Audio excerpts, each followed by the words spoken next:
In trying to find a way that my art and my creative endeavors with music and current creative endeavors with food and anything like that in my career, how it all ties together in terms of a common theme, I'm not sure, but these are the things that make me who I am.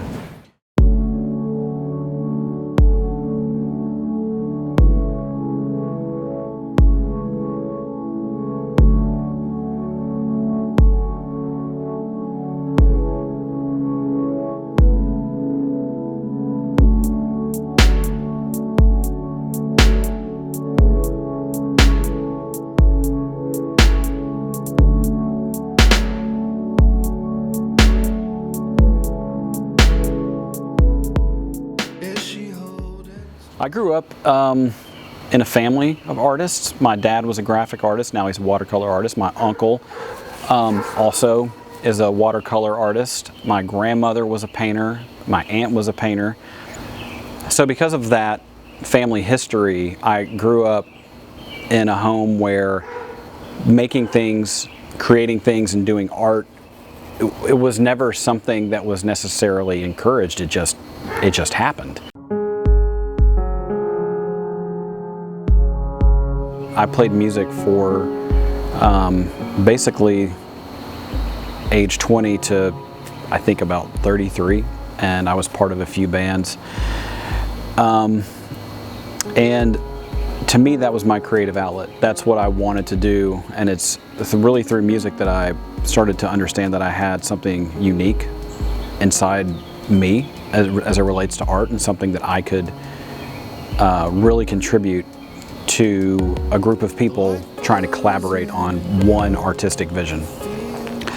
And it was through producing music and through writing music and being part of the collaborative process that I really started to understand where my strengths were from a creative standpoint. And sometimes it wasn't playing music, sometimes it was giving advice on how to restructure a song or remove a part, add a part,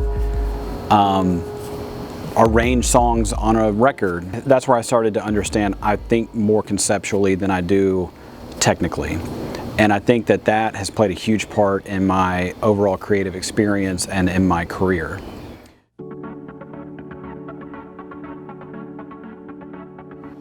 I really love to cook, and the idea of cooking for people has really increased in terms of fulfilling a need in me to help to serve other people. I really like to cook food from other countries, and what I mean by that is Thai, Indian, Vietnamese, foods like that usually involve a lot of different ingredients. Sometimes it's overwhelming, but I kind of like the challenge. And a lot of times, if you see these things being cooked in those countries, it's on the street on a fire. And there's something very primal and basic about that, where I feel like if you can get that, you can cook anything. My brother also likes to cook, and we started a cooking show called Dinner High Five. And that's been a lot of fun too, because not only are we cooking all the time and we get to cook for the family and share recipes and all of that, because I'm a graphic designer by trade, I just couldn't help myself, but I had to make a little brand for it and really wanted to turn it into something that if we were going to do it, let's do it with a certain degree of quality that we would be happy to share with our friends and say, there's a consistent, predictable show here that follows the format of most other cooking shows.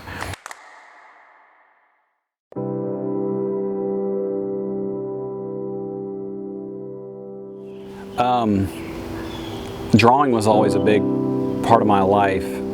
The first thing that I can really remember about noticing art when I was a kid was reading Shel Silverstein books like Where the Sidewalk Ends and A Light in the Attic, because most of those poems or stories in those books always had a little sketch or illustration associated with it. And the poems were always a little dark and the illustrations were a little dark. It wouldn't be unusual to have, you know, a severed head as part of the drawing or something a little bit scandalous happening in that art. I think that some of that, the way that he created his drawings and with the lines and dots and all of that, sort of is what got me interested in sketching even more. And the idea of pen and ink, just the contrast of black ink on white paper has never left me. It's always been my preferred way to make art. And it was a few years ago when I went on a fishing trip with my family to South Louisiana, and as we're going out and fishing and we're weaving our way through these marshes, and we were passing these dilapidated, what used to be homes or fishing cabins that were half falling over into the water. I don't know what it was about that experience, but it was like I had found my muse. I was so fascinated with the fact that in this remote area, people used to live in this thing that was falling over, and it made me wonder, what was life like for them? And I just started drawing that, and I started realizing that from a subject matter standpoint, I was more interested in the environment that I grew up in, being in the South, and all of the rural places that have what I would consider forgotten pieces of history. The subject matter combined with the style of clean lines and tiny, lots of thousands of little dots, for some reason it all came together in these landscapes that I felt like, in a way, captured the starkness of that beauty. When I'm gone and I leave a legacy, I don't even care about people remembering me for art or food or music. I don't care.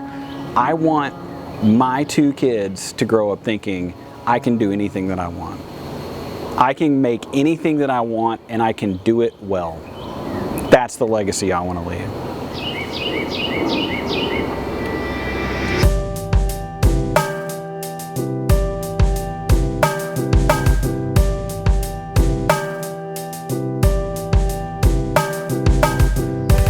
In our greatest work of fiction, is anybody listening?